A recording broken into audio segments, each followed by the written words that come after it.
Hello friends, welcome to our study channel WiFi to tech. Friends, आज मैं polity के कुछ बहुत ही महत्वपूर्ण प्रश्न आप लोगों के लिए लेकर आया हूं।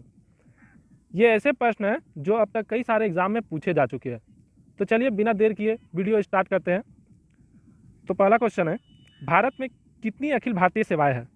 तो भारत में 3 अखिल भारतीय सेवाएं हैं। ऑप्शन नंबर 3 इसका राइट आंसर होगा। तो पहला है भारतीय प्रशासनिक सेवा, जिसे हम लोग आईएएस के नाम से जानते हैं। दूसरा है भारतीय पुलिस सेवा, जिसे हम लोग आईपीएस के नाम से जानते हैं। और तीसरा है भारतीय वन सेवा, जिसे हम लोग आईएफएस के नाम से जानते हैं। यह तीनों सेवाओं की नियुक्ति जो है संघ लोक सेवा आयोग यूपीएससी द्वारा की जाती है। अब बात आई यूपीएससी की। तो यूपीएससी की स्थापना हुई थी 1 अक्टूबर 1926 को। मगर आज़ादी के बाद अगर संवैधानिक रूप से देखा जाए तो इसकी स्थापना 26 अक्टूबर 1950 को हुई थी। यह संविधान के भाग 14 के अंतर्गत और अनुच्छेद 315 से 321 में इसका गठन का प्रावधान है। और प्रेजेंट टाइम पे यूपीएससी के अध्यक्ष है अरविंद सक्सेना। तो इस क्वेश्चन से इतनी जानकारी बनती है। नेक्स्ट क्वेश्चन है, नया राज्य बनाने के लिए किस प्रकार के बहुमत की आवश्यकता है? तो इसका राइट आंसर होगा, नया राज्य बनाने के लिए सामान्य बहुमत की आवश्यकता पड़ती है। ऑप्शन नंबर 1 इसका राइट आंसर होगा। तो सामान्य बहुमत मतलब होता है उपस्थिति और मतदान करने वाले कुल सदस्यों का बहुमत को सामान्य बहुमत कहते हैं। अदर ऑप्शन देखें तो विशेष बहुमत मतलब होता है सदन की कुल सदस्यता और बहुमत की उपस्थिति और मतदान करने के सदस्यों का 2/3 भाग वहाँ उपस्थित होना चाहिए, उसे विशेष बहुमत कहा जाता है। और विशेष बहुमत जो है राज्यों और विशेष बहुमत के अनुसमर्थन संसद के सामान्य बहुमत द्वारा एक नया राज्य बनाना जा सकता है, जिसका उल्लेख जो है अनुच्छेद 2 में दिया हुआ है। तो नेक्स्ट क्वेश्चन है,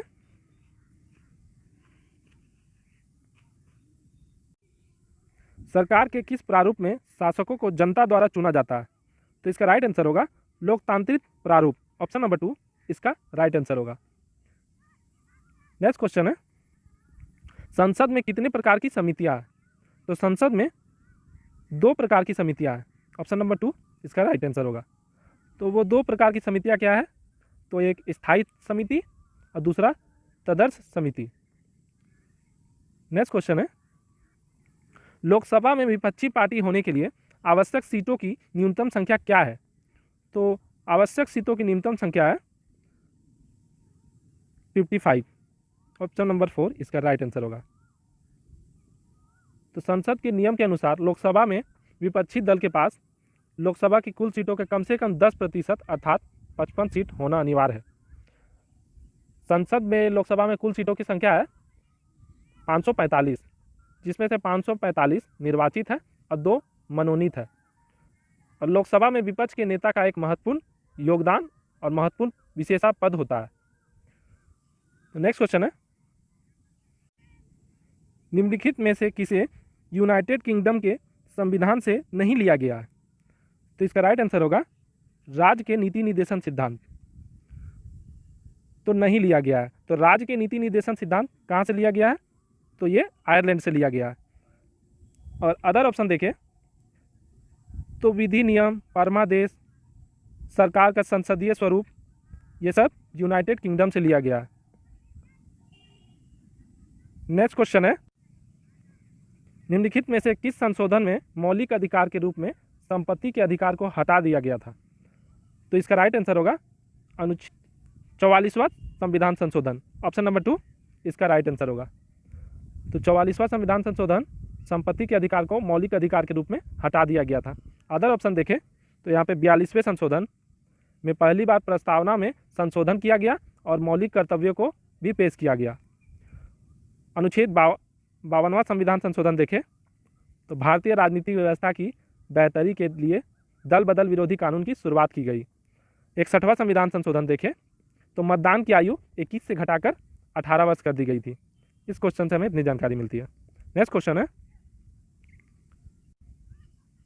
संसद के लगातार 2 सत्रों के बीच अंतराल की अधिकतम सीमा कितनी होनी चाहिए? तो इसका राइट आंसर है 6 महीने। ऑप्शन नंबर 2 इसका राइट आंसर है। संसद के लगातार 2 सत्रों के बीच अधिकतम सीमा 6 महीने की होनी चाहिए। और भारत के संविधान के अनुसार राष्ट्रपति प्रत्येक सदन को एक निश्चित अंतराल पर बुलाने हेतु बाध्य है, जिनके 2 सत्रों के बीच अधिकतम समय 6 महीने का होता है। इसीलिए संसद में सत्र वर्ष में 2 बार आयोजित आवश्यक है।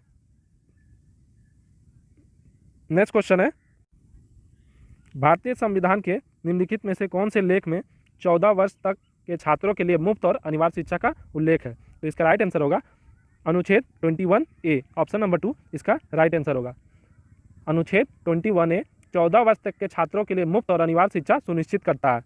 अदर ऑप्शन देखें तो अनुच्छेद 44 भारत में नागरिकों को सुरक्षित रखने के लिए समान नागरिकता संहिता की परिकल्पना करता है। अनुच्छेद 17 भारत में अस्पृश्यता का अंत करता है। अनुच्छेद 18 उपाधियों का अंत करता है। नेक्स्ट क्वेश्चन है, किस मौलिक अधिकार के अनुसार सभी व्यक्ति कानून के समक्ष बराबर है? तो इसका राइट आंसर होगा समता का अधिकार, ऑप्शन नंबर 3 इसका राइट आंसर होगा। तो समता का अधिकार मौलिक अधिकार है जिसका अर्थ सभी व्यक्ति कानून के समक्ष बराबर है। संविधान के अनुच्छेद 14 से 18 समता के अधिकारों से संबंधित है। समानता का अधिकार भारत में नागरिक के मौलिक अधिकारों में से एक है। नेक्स्ट क्वेश्चन है, भारतीय संविधान के अनुच्छेद 21 में जीवन का अधिकार के अलावा और कौन सा अधिकार शामिल है? तो इसका राइट आंसर होगा व्यक्तिगत स्वतंत्रता की अधिकार। इसका राइट आंसर होगा व्यक्तिगत स्वतंत्रता का अधिकार। तो व्यक्तिगत स्वतंत्रता का अधिकार अनुच्छेद 21 में दिया हुआ है। नेक्स्ट क्वेश्चन है, भारत के राष्ट्रपति कार्यकाल पूरा होने से पहले लोकसभा को भंग कर सकते हैं। तो कौन भंग कर सकते हैं? तो प्रधानमंत्री की सलाह पर भंग कर सकते हैं। हमारा संविधान राष्ट्रपति को भारतीय के संविधान अनुच्छेद 74 के तहत लोकसभा को भंग करने की शक्ति देता है। इसमें यह बात किया गया है कि राष्ट्रपति प्रधानमंत्री और मंत्रिपरिषद की सलाह पर कार्य करेंगे।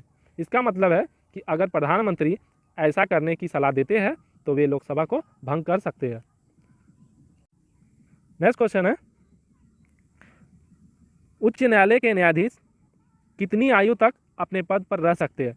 तो इसका राइट आंसर होगा 62 वर्ष इसका राइट आंसर होगा। भारत के उच्च न्यायालयों में न्यायाधीश 62 वर्ष की आयु प्राप्त करने तक पद पर बने रह सकते हैं। उच्च न्यायालय के न्यायाधीशों की नियुक्ति भारत के राष्ट्रपति द्वारा की जाती है। कॉलेजियम की सिफारिश पर उच्च न्यायालय के न्यायाधीशों की नियुक्ति की जाती है और उच्च न्यायालय के न्यायाधीशों की सर्वोच्च न्यायालय के न्यायाधीशों के समान आधार पर हटाया जा सकता है। और भारत के सर्वोच्च न्यायालय के न्यायाधीश 65 वर्ष की आयु प्राप्त करने तक पद पर बने रह सकते हैं। और प्रेजेंट टाइम पे भारत के सर्वोच्च न्यायालय के न्यायाधीश है शरद अरविंद बोबडे। निम्नलिखित में से सही कथन का चयन करें। तो पंचायतों का कार्यकाल 5 वर्ष है, ये राइट है। और पंचायतों के सदस्य का चुनाव अप्रत्यक्ष रूप से होता है। पंचायतों के सदस्य सीधे लोगों को द्वारा चुने जाते हैं। उपरोक्त सभी, तो इसका 2, 3 सभी सही है। नेक्स्ट क्वेश्चन है, भारतीय संविधान का इनमें से कौन सा अनुच्छेद भारत के सर्वोच्च न्यायालय को रीट क्षेत्राधिकार की शक्ति प्रदान करता है? तो इसका राइट आंसर होगा अनुच्छेद 32, ऑप्शन नंबर 3 इसका राइट आंसर होगा। भारतीय संविधान का अनुच्छेद 32 भारतीय संविधान के सर्वोच्च न्यायालय को रीट क्षेत्राधिकार की शक्ति प्रदान करता है। अदर ऑप्शन देखें तो अनुच्छेद 121 120 में कहा गया है कि संसद के भीतर मुक्त भाषण पर प्रतिबंध होना, इसलिए उच्च न्यायालय और सर्वोच्च न्यायालय के किसी भी न्यायाधीश के आचरण से संबंध संसद में कोई चर्चा नहीं होगी। अनुच्छेद 52 में कहा गया है कि भारत का राष्ट्रपति होना चाहिए। अनुच्छेद 72 में कहा गया है कि भारत के राष्ट्रपति के पास क्षमा दान के अधिकार होगा। नेक्स्ट क्वेश्चन है, भारतीय संविधान का कौन सा विशेष प्रावधान ब्रिटिश संविधान से लिया गया है? तो इसका राइट आंसर होगा संसदीय प्रणाली, ऑप्शन नंबर 1 इसका राइट आंसर होगा। भारत में संसदीय प्रणाली ब्रिटिश संविधान से लिया गया है और मजबूत केंद्र वाली संघीय व्यवस्था कनाडा के संविधान से लिया गया है। मौलिक अधिकार यूएसए संयुक्त राज्य अमेरिका से लिया गया है और सर्वोच्च न्यायपालिका संयुक्त राज्य से लिया गया है। नेक्स्ट क्वेश्चन है, परमादेश याचिका किसके विरुद्ध जारी नहीं किया जा सकता? तो परमादेश याचिका निजी व्यक्ति, विवेकाधीन कर्तव्य, न्यायिक क्षमता में कार्य करने वाले उच्च न्यायालय के मुख्य न्यायाधीश, ये तीनों को जारी नहीं किया जा सकता। ऑप्शन नंबर 4 उपयुक्त सभी इसका राइट आंसर होगा। याचिका जारी करने की शक्ति का उल्लेख सर्वोच्च न्यायालय के अनुच्छेद 32 और उच्च न्यायालय के अनुच्छेद 226 में दिया गया है। परमादेश याचिका निम्न के विरुद्ध जारी नहीं किया जा सकता: निजी व्यक्ति निकाय, विवेकाधीन कर्तव्य, अनुबंध लागू करने के लिए और न्यायिक क्षमता के कार्य करने वाले उच्च न्यायालय के मुख्य न्यायाधीश के लिए। नेक्स्ट क्वेश्चन है, हेलो, निम्नलिखित में से कौन सा पंचायत को उचित कर लगाने और वसूलने का अधिकार है? तो इसका राइट आंसर होगा ऑप्शन नंबर 2, राज्य विधायी को बोलने का अधिकार है। तो राज्य विधायिका पंचायत की उचित कर लगाने और वसूलने हेतु अधिकृत कर सकती है, जबकि सांसद राज्यों और उचित कर लगाने और वसूलने हेतु अधिकृत कर सकते हैं।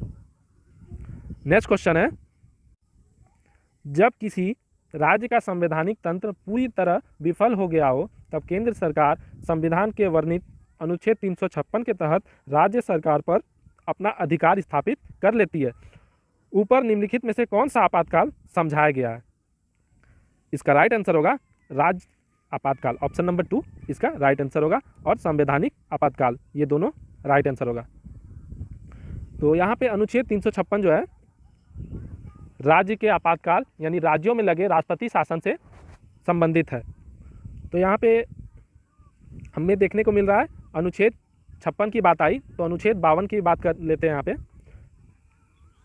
अनुच्छेद 352 के तहत जो है युद्ध, बाहरी आक्रमण या सशस्त्र विद्रोह के कारण राष्ट्रीय आपातकाल की घोषणा की गई थी। अनुच्छेद 356 जैसा हमने अभी बताया राज्य आपात यानी कि राज्यों में राष्ट्रपति शासन लागू किया जाता है अनुच्छेद 356 के तहत, और अनुच्छेद 360 राष्ट्रीय वित्तीय आपात से संबंधित है। इस क्वेश्चन से हमें इतनी जानकारी मिलती है।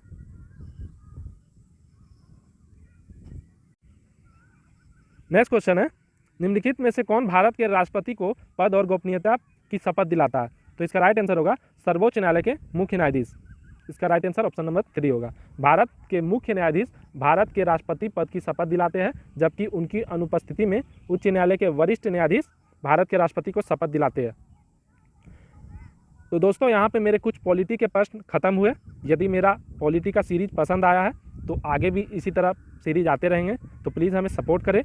इसके लिए मेरे चैनल को सब्सक्राइब करें और बेल आइकन दबाना ना भूलें। इससे आपको आने वाले अपडेट्स हमारे चैनल के ज़रिए मिलते रहेंगे।